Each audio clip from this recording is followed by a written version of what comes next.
नमस्कार, मैं हूं मनोज वर्मा और आप देख रहे हैं अटेंशन। और अटेंशन में चर्चा होगी बिल पेश वक्फ बोर्ड पर कलेश। जी हां, केंद्र सरकार ने लोकसभा में वक्फ बोर्ड एक्ट में बदलाव के लिए संशोधन विधेयक पेश किया है, जिस पर अब बयानबाजी शुरू हो गई है। कांग्रेस ने सरकार पर वक्फ की संपत्ति को हड़पने का आरोप लगाया है, तो बीजेपी का कहना है कि कोई भी कानून संविधान से ऊपर नहीं हो सकता। हालांकि इस विधेयक को जेपीसी यानी ज्वाइंट पार्लियामेंट कमेटी को भेजने का प्रस्ताव भी है, लेकिन अब सवाल ये है कि अगर सरकार बोर्ड की व्यवस्था को पारदर्शी बनाना चाहती है तो कांग्रेस इसको अलग नज़रिए से क्यों देख रही है।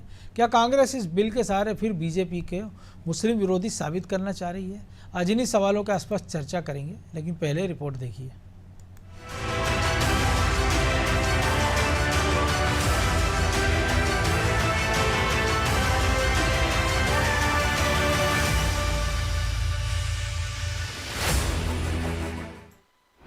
वक्फ संशोधन बिल लोकसभा में पेश। बिल पर मचा सियासी कलेश। गुरुवार को जैसे ही केंद्रीय अल्पसंख्यक कार्य मंत्री किरेन रिजिजू ने लोकसभा में वक्फ कानून में संशोधन के लिए बिल पेश किया, वैसे ही इस बिल को लेकर मध्य प्रदेश में सियासत तेज हो गई। कांग्रेस विधायक आरिफ मसूद ने इस पर आपत्ति जताई और कहा कि इसमें कुछ बदलाव स्वीकार नहीं होंगे।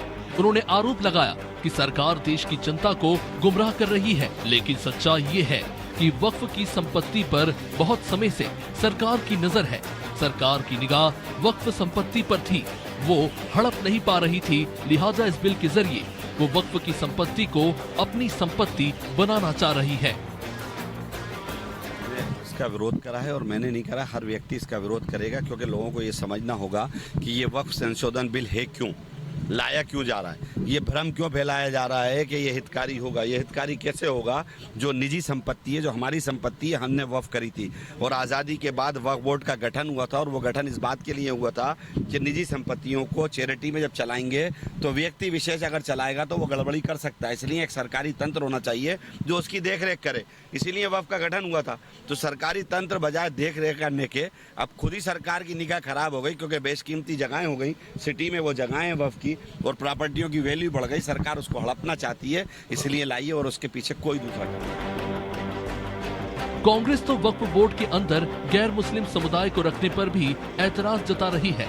साथ ही इसे हिंदू मुस्लिम समुदाय में विवाद कराने की कोशिश है, ऐसे आरोप लग रहे हैं। लेकिन अब बीजेपी ने कांग्रेस विधायक के आरोपों पर पलटवार किया और कहा कि संशोधन बिल सोच समझकर लाया गया है। कांग्रेस को हर अच्छे काम में राजनीति दिखती है। बोर्ड से संबंधित कानून है, उस कानून को लेकर एक संशोधन हमारे माननीय विधि मंत्री जी द्वारा रखा गया है, और उन्होंने इसको रखते हुए जो बात कही है वो बात पूरे देश के लिए सोचने वाली है कि कोई भी एक्ट, कोई भी कानून संविधान से ऊपर नहीं हो सकता, वो दूसरों के अधिकारों का हनन नहीं कर सकता, और ये कानून सबके लिए उचित है। और खास करके जो मुस्लिम समुदाय के गरीब तबका, मध्यम वर्ग के तबका के लोग हैं, जो पीड़ित प्रताड़ित रहे हैं, उनको भी यह कानून संबल देने वाला बनेगा। और जो इसका विरोध कर रहे हैं उनका अपना तुष्टीकरण का हिडन एजेंडा है, वोट बैंक की राजनीति।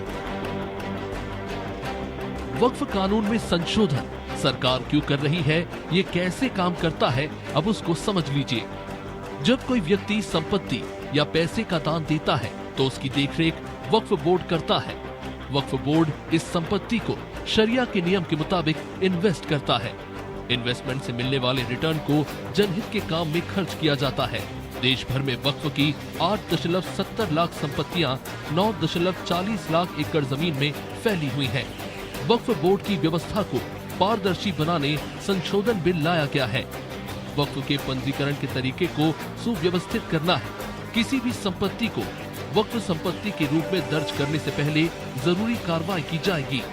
संशोधन विधेयक का मकसद वक्फ बोर्डों के कामकाज में जवाबदेही तय करना है।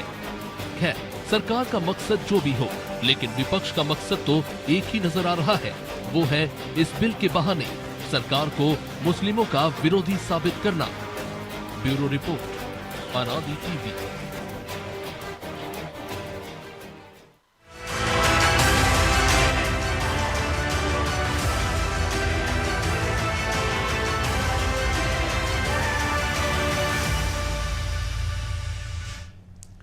तो इसी पर चर्चा करने के लिए हमारे साथ जुड़ गए हैं वरिष्ठ पत्रकार दिनेश गुप्ता और हमारे सहयोगी प्रभु पटेरिया और ब्रजेश चौक से। वो स्वागत है गुप्ता जी आपका अनादि टीवी में। और समय के साथ अगर किसी कानून में बदलाव जरूरी भी और होता भी है, हमने कई बार देखा भी है, तो अगर वक्फ बोर्ड के इस कानून में कोई संशोधन सरकार करना चाह रही है तो आपत्ति क्यों होना चाहिए?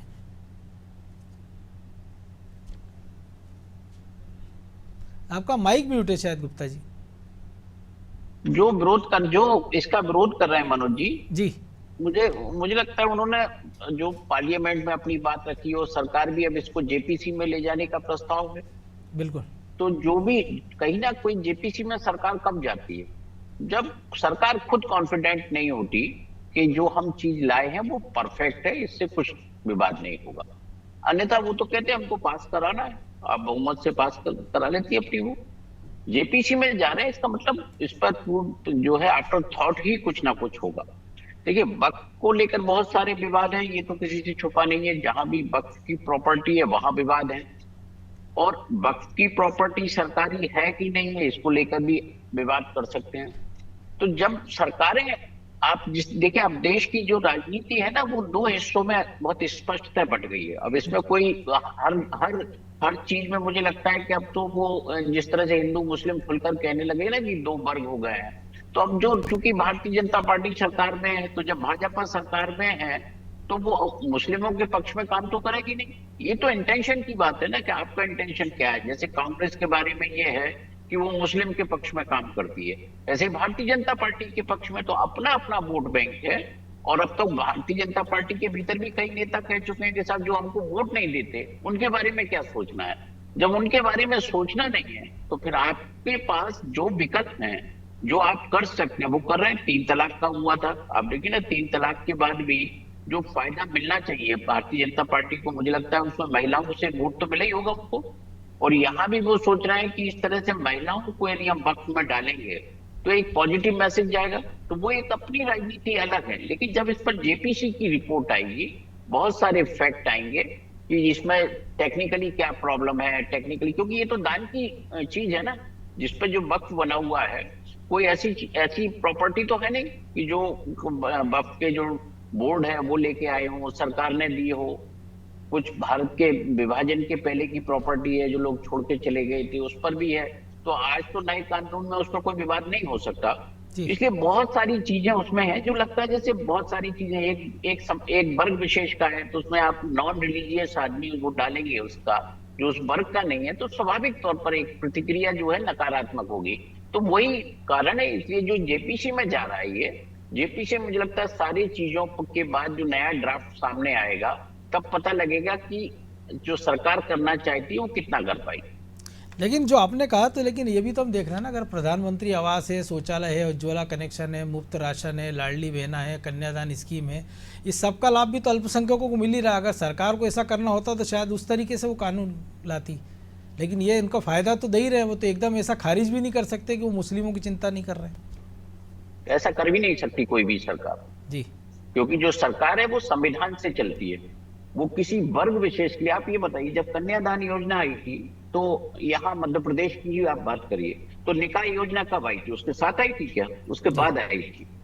तो सरकार वर्ग में, धर्म में किसी में भेद नहीं कर सकती। आपको योजना जो लागू करेंगे आप हर वर्ग के लिए करेंगे, उसका लाभ आप प्रशासनिक तौर पर कैसे रोकते हैं ये जरूर होता है। और कई मामलों में हमने देखा है कि जो हितग्राही होते हैं, जो लाभान्वित लोग होते हैं, उनमें कहीं ना कहीं आपको वर्ग देखेंगे तो पता लग जाएगा किस वर्ग को कितना मिला। जाति भी मिल जाएगी आपको, किस जाति की कितनी मिली। मुख्यमंत्री जिस जाति का होता है उस जाति के लोगों को कितना लाभ होता है। तो ये तो पता है, राजनीति का सच है। इस सच को किसी से छुपा हुआ नहीं है, अब तो खुलकर चर्चा होती है इस सच पर। जी। लेकिन प्रभु जी, एक और चीज़ है कि वक्फ संपत्तियों के जो परिप्रबंधन की बात होती है, तो देश में अगर रेलवे और सेना के बाद सबसे ज़्यादा ज़मीन वक्फ बोर्ड के बाद है। 8 लाख से ज़्यादा उनके पास संपत्ति है और उनकी कीमत है 1,20,000 करोड़। और जो आंकड़े हैं वो ये बताते हैं कि उससे जो सालाना आय है वो 200 करोड़ के आसपास है मात्र। तो इतना तो अगर वो संपत्तियों को बंधक बना दे, ब्याज पे या बेच के बैंकों में रख देते, तो उससे कई गुना ज़्यादा उनको ब्याज मिल जाए। तो ऐसे में तो जिस उद्देश्य से बोर्ड बनाया गया था कि वो कब्रिस्तानों की देखभाल करे, मदरसों की, अस्पतालों की, ऐसा तो कुछ करते नज़र आ नहीं रहा। हमने देख रहे हैं देश के तमाम सारे जो धार्मिक स्थल है दूसरे धर्मों के, उनमें हम देखते हैं कोई लंगर चला रहा है, कोई अस्पताल चला रहा है, कोई हार्ट इंस्टीट्यूट चला रहा है, कोई एजुकेशन दे रहा है, तमाम तरह के उपक्रम हो रहे हैं। वक्फ बोर्ड से तो ऐसी कोई खबरें नहीं आती कि वो अपनी कौम के लिए ऐसा कोई काम कर रहे हों। उल्टे खबरें आती कि जो उसके पदाधिकारी हैं उनकी मनमानी चलती है, उस संपत्तियों मनमाना वो किराया वसूलते हैं, किराए पे दे देते हैं, बेच देते हैं, कब्जा कर लेते हैं। भोपाल में तमाम उदाहरण हैं। बिल्कुल मनोज जी, ये समस्या तो है वक्फ बोर्ड में। वक्फ बोर्ड को जिस तरीके से वक्फ बोर्ड बना, फिर उसको धीरे धीरे उसके अधिकार बढ़ाते गए, उसको अब असीमित अधिकार मिल गए। मतलब ये स्थिति हो गई है कि वक्फ यदि चाहे किसी ज़मीन पर, किसी संपत्ति पर कहे, इशारा कर दे कि हमारी है, तो फिर वो उसकी है।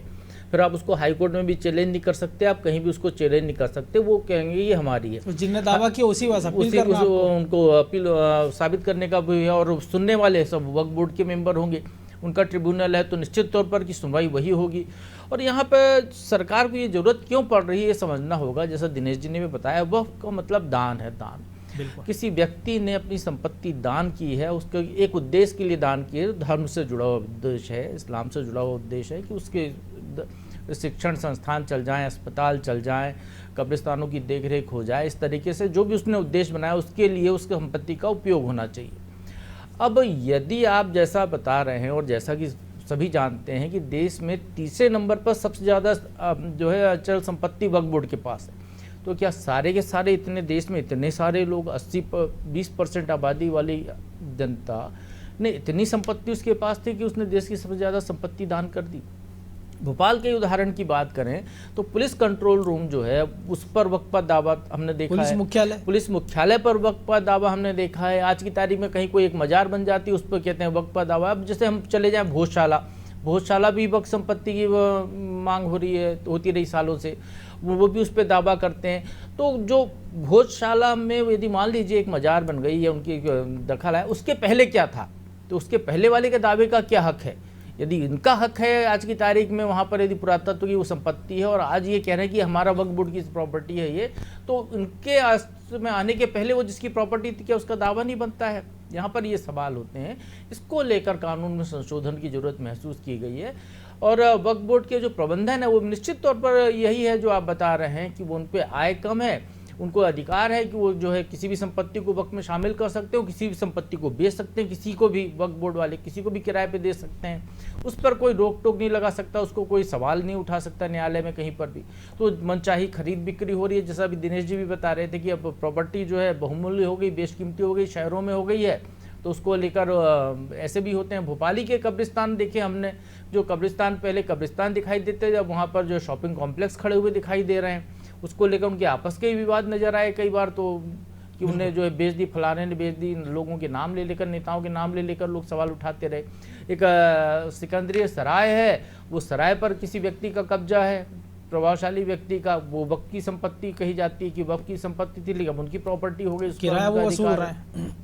तो इस तरीके की जो चीज़ें हो रही हैं इसको रोकना बहुत ज़रूरी है। और सबसे बड़ी बात है जो सब ये दिखाई दे रही है कि आज वक्फ बोर्ड के अधिकार ऐसे हो गए हैं कि वो भारत जैसे देश में, जो धर्मनिरपेक्ष देश है, उसमें हर प्रॉपर्टी को अपनी बता देंगे। वो कल के दिन वो संसद पर कहें कि ये तो संसद पे हमारा अधिकार है क्योंकि यहाँ पे पहले कभी का कब्जा रहा, तो संसद उनकी हो गई। लाल किला वो कहें ये हमारा है, तो लाल किला उनका हो जाएगा। तो ये जो स्थिति है, तो निश्चित तौर पर देश में समता का राज है, यदि कानून का राज रखना है तो कानूनी प्रावधान सही होने चाहिए। तो जो असीमित अधिकार उनको दे दिए गए हैं उसको उसकी जांच की अधिकार होने चाहिए। अब नए कानून में वक्फ बोर्ड को यदि किसी संपत्ति को लेना है, वो कहता है कि हमारी है, तो उसको राजस्व रिकॉर्ड के हिसाब से कलेक्टर जो है उसकी जांच करा सकता है पूरी। यदि पुराने रिकॉर्ड में यदि वो वाकई में वक्फ की संपत्ति है यदि वैसी, तो वो वहाँ पे मानी जाएगी। नहीं, यदि वो दान ही नहीं की गई है, यदि प्रॉपर्टी है, जैसे भोपाल के नवाब की जो संपत्ति की बात करें, भोपाल के नवाब इतनी संपत्ति जो है जब मर्जर हुआ तो सरकार को दे गए। अब उसके बाद वो मर्जर के कागज तो कहीं गए नहीं, इनायतनामा हिबानामा में पूरी प्रॉपर्टी बिक गई। बिल्कुल, भोपाल में आधा भोपाल बिक गया, पुराना भोपाल जो खाली जमीनें पड़ी हुई थी वहां पर लोगों ने मकान बना लिए, कॉलोनी काट ली। अब वो जो है ऐसे मामले यदि हो रहे हैं वक्फ बोर्ड के कि किसी भी जमीन पर वो हाथ रख दें हमारी है, उसके बाद वो खुर्द-बुर्द हो जाए, तो सरकारी प्रॉपर्टी का भी इसमें नुकसान है, देश का भी नुकसान है, और वैमनस्यता भी इससे वो लेकर कहीं ना कहीं बढ़ती है, जैसा हम देखते चले आ रहे हैं। तो इसको लेकर ये बिल्कुल प्रबंध होना जरूरी है। और जहाँ तक जेपीसी की बात है, जो जेपीसी में सभी पार्टियों के लोग होते हैं, हो सकता है इसके पीछे सरकार का मंशा कोई राजनीतिक हो, इस हो बिल सकता है को कृषि बिल जो लाए आनंद फानन में उससे सबक लिया हो कि 1 साल के आंदोलन के बाद वापस लेना नहीं पड़ा। मनोज जी, इस बिल को लाने के, इस मौके पर लाने की वजह, जहाँ कहीं से कोई मांग नहीं उठी और सरकार यदि इस बिल को लेकर आ रही है और लाने के साथ ही जो बिल पेश करने वाले हैं वो खुद ही इसको जेपीसी पे देने को तैयार हो रहे हैं। इसको लेकर बहुत ज़्यादा कोई ऐसी मांग नहीं उठी कि जेपीसी में दे दिया जाए। यदि थोड़ी बहुत चर्चा हुई है सदन में, सबने अपने अपनी राय रखे, उसको जेपीसी को पहले ही प्रस्तावित कर रहे हैं कि हम जेपीसी में दे देंगे, तो निश्चित तौर पर ये मान के चलिए कि इसके उनके राजनीतिक निर्धारक हैं वो एक अपनी मंशा बता रहे हैं कि हाँ हम एक ऐसा काम कर रहे हैं, क्योंकि उनकी जो छवि रही है सत्ताधारी दल की, बीजेपी की हिंदूवादी छवि रही है, उसको कहीं ना कहीं डेंट लगा है पिछले दिनों। सबको साथ लेने की उनकी जो मंशा के तहत तो लोकसभा चुनाव में उनको समझ में भी आई वो चीज़ शायद। तो अब जो आने वाले 2 राज्यों के चुनाव हैं, हो सकता है उसको लेकर एक उनने शगुफा छोड़ दिया हो, इसको जेपीसी में चला जाए जब तक पड़ा रहे। और इसके बहाने एक चीज़ और होती है मनोज जी कि किसी भी चीज़ को, किसी परिवर्तन के लिए आपको लाना है, अचानक आप परिवर्तन ले आएंगे तो विरोध होने की संभावना ज़्यादा प्रखर होती है। धीरे धीरे वो माइंड मेकअप करने के लिए है कि हमने एक फ्लोट कर दी चीज़, इस पर चर्चा होगी, तमाम बातें होंगी, उसके बाद जेपीसी से होके वापस सदन में आएगा, तो उसके बाद वो निर्णय ले लेंगे, थोड़े बहुत संशोधन कर देंगे जैसा अभी आपत्ति है उनको कि भाई इसमें गैर मुस्लिम को क्यों रखा जाए, वक्त तो मुस्लिम प्रॉपर्टी के तो वो हटा देंगे, मुस्लिम महिलाओं को क्यों रखा जाए उसको लेकर आपत्ति है, उनकी संख्या वो 2 आधी कर देंगे, घटा के कर सकते हैं। क्योंकि महिला आरक्षण बिल आ रहा है, महिलाओं के प्रतिनिधित्व की बात हो रही है, तो स्वाभाविक तौर पर पढ़ी लिखी महिलाएं उस समाज में भी हैं, अच्छे पदों पर भी हैं, जमानतकार भी हैं, तो वहाँ पर भी वो प्रतिनिधित्व देने की बात हो सकती है। तो तमाम चीज़ों का समाधान यहाँ पर हो सकता है। तो ब्रजेश जी, समाधान तो हो सकता है, और सवाल यही है ना कि जो प्रभु जी ने भी कहा कि गैर मुस्लिम सदस्य, तो ज़्यादातर प्रॉपर्टी हम देखें भोपाल से ही तमाम सारे शहरों में जहाँ पे वक्फी संपत्तियाँ, तो 80% तो वो हिंदुओं को दे रखी उन्होंने किराए पर, चाहे वो धर्मशाला होटल हों, चाहे वो दुकानें हों, या किसी भी रूप में दे रखी हो।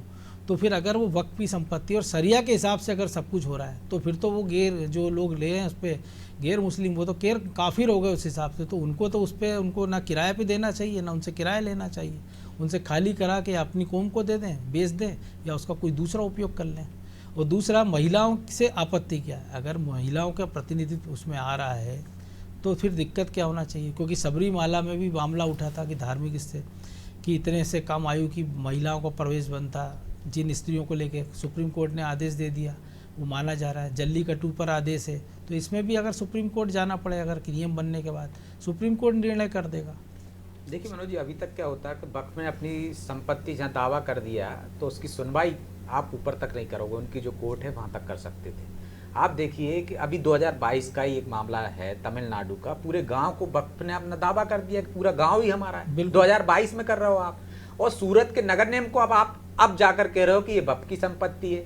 तो भाई जब आप पूरे गांव पर दावा कर रहे हो जो संपत्ति है, हमने देखा था कि किस तरह से सीलिंग एक्ट आया था ना कि आप 15 एकड़ जमीन रख सकते हो, 18 एकड़ जमीन रख सकते हो। तो ये सब कौन प्रभावित हुआ? उससे सब वर्ग प्रभावित हुआ। लेकिन वक्फ पे तो आज तक भी चल रहा है ना, सीलिंग एक्ट में कई संशोधन हो गए।